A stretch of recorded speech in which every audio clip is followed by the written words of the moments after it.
purpose of my speech is to persuade you why college athletes should be paid. Have you ever been at a college sporting event and looked around the crowd and wondered just how much money was being made?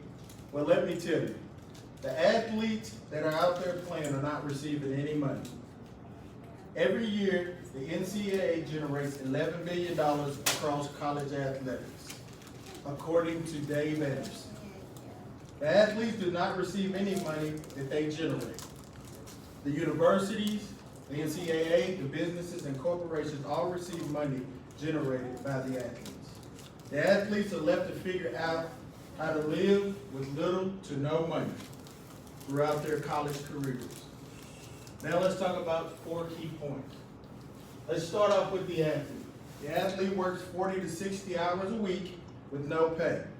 They forfeit profits that they generate from the sport that they play. The NCAA permits them from cash, from any rides or meals. They can't receive anything from groups or organizations within or outside of the university.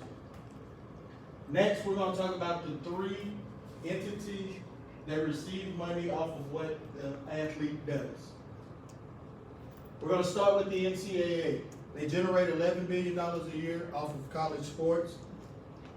They receive corporate sponsorship when the events are televised and when they're at the universities.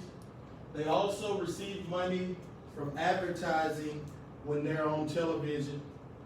Next, we're going to talk about the university, who receives money off the college athletes. The university receives money off of ticket sales, off of concessions, and they also receive money from the media when they televise the sports events.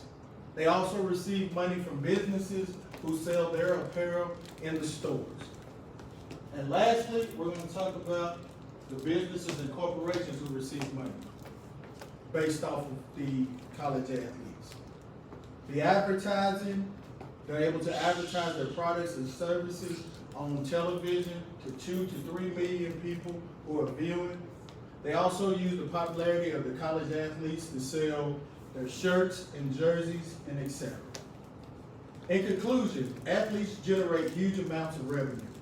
The NCAA's $11 billion a year in revenue is more than the NBA or the entire NHL. Despite the 40 to 60 hours that the athletes put towards their sport, the athletes lack basic economic rights under the NCAA restrictions, according to Greg Johnson and Student Union.